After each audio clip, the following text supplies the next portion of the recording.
ജനസംഖ്യാ അനുപാതത്തിൽ മണ്ഡല പുനർനിർണയം നടത്താനുള്ള തീരുമാനത്തിൽ നിന്ന് പിന്നോട്ടില്ല എന്ന് കേന്ദ്ര സർക്കാർ അടിക്കടി ആവർത്തിക്കുമ്പോഴും ചങ്കിടിക്കുന്നത് ദക്ഷിണേന്ത്യൻ സംസ്ഥാനങ്ങൾക്ക് തന്നെയാണ്. രാജ്യത്തിന്റെ നിലനിൽപ്പിനായി ജനസംഖ്യാ നിയന്ത്രണം ഫലപ്രദമായി നടപ്പിലാക്കിയ സംസ്ഥാനങ്ങളാണ് ദക്ഷിണേന്ത്യയിലുള്ള മിക്ക സംസ്ഥാനങ്ങളും. എന്നാൽ അത് ഈ രീതിയിൽ തിരിച്ചടിക്കുമെന്ന് സംസ്ഥാനങ്ങൾ കരുതിയില്ല എന്നാണ് സത്യം. തമിഴ്നാട് മുഖ്യമന്ത്രി MK സ്റ്റാലിനാണ് ആശങ്ക ആദ്യം പ്രകടമാക്കി രംഗത്ത് വന്നത്. എന്നാൽ ദക്ഷിണേന്ത്യൻ സംസ്ഥാനങ്ങളെ അതിർത്തി നിർണയം ബാധിക്കില്ല എന്ന നിലപാടാണ് കേന്ദ്ര ആഭ്യന്തര മന്ത്രി അമിത് ഷാ പറഞ്ഞത്.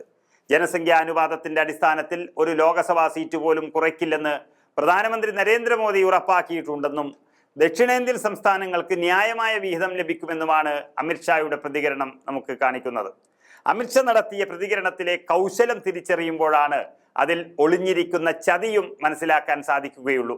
പ്രതികരണത്തിന്റെ ആദ്യ ഭാഗത്ത് അതിർത്തി നിർണയം ബാധിക്കില്ല എന്ന് പറയുന്ന അമിത് ഷാ ന്യായമായ വിഹിതം ലഭിക്കുമെന്ന് വിശദീകരിക്കുന്നതിൽ അപകടം ഒളിഞ്ഞിരിപ്പുണ്ട്.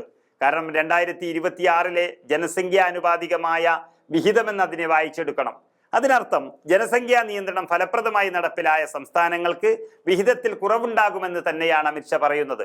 അതുപോലെ തന്നെ ഇക്കാര്യത്തിൽ പ്രധാനമായി ഉയരുന്ന ചോദ്യത്തിന് വ്യക്തമായ ഉത്തരം ലഭ്യമായിട്ടുമില്ല. നിലവിലുള്ള നിയോജക മണ്ഡലങ്ങളുടെ എണ്ണമാണോ അതോ ജനസംഖ്യയാണോ അനുപാതം കാണിക്കുന്നതിന് സ്വീകരിക്കുക എന്നതാണത്. ഇത് സംബന്ധിച്ച് മുൻ കേന്ദ്ര സെക്രട്ടറി ES ശർമ്മ വിശദമായ ലേഖനം കൗണ്ടർ കറന്റ് ഓൺലൈൻ മാധ്യമത്തിൽ പ്രസിദ്ധീകരിച്ചു.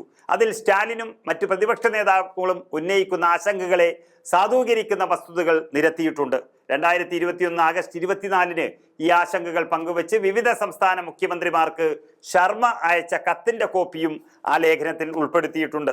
നിലവിൽ 1971 ജനസംഖ്യ അടിസ്ഥാനമാക്കി നിശ്ചയിച്ച മണ്ഡലങ്ങളാണ് ഓരോ സംസ്ഥാനത്തും നിലവിലുള്ളത്.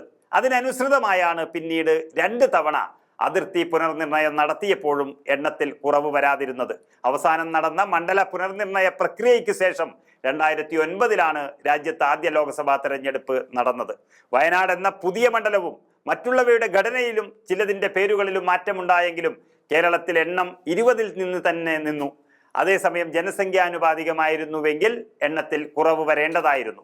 അതുകൊണ്ട് തന്നെ കേന്ദ്ര സർക്കാർ കൃത്യമായ ഉത്തരം നൽകാത്ത സാഹചര്യത്തിൽ എണ്ണം കുറയാനിടയുണ്ട് എന്ന ആശങ്ക തന്നെയാണ് ES ശർമ്മ തൻ്റെ ലേഖനത്തിലും പങ്കുവയ്ക്കുന്നത്. 1971 ജനസംഖ്യയല്ല മാനദണ്ഡമാക്കുന്നത് എങ്കിൽ ആന്ധ്രാപ്രദേശ്, തെലങ്കാന, കേരളം, തമിഴ്നാട്, കർണാടക, ഒഡീഷ, പശ്ചിമ ബംഗാൾ എന്നീ സംസ്ഥാനങ്ങളിലെ എണ്ണം കുറയുകയും ഉത്തർപ്രദേശ്, ബീഹാർ, മധ്യപ്രദേശ്, ഹരിയാന, ഗുജറാത്ത്, രാജസ്ഥാൻ തുടങ്ങിയ സംസ്ഥാനങ്ങളിൽ അത് വർദ്ധിക്കുകയുമാണ് ചെയ്യുക. ദശവാർഷിക ജനസംഖ്യാ വളർച്ച ആദ്യ 7 സംസ്ഥാനങ്ങളിൽ വിപരീത നിലയിലായിരുന്നു എന്ന് കാണാം.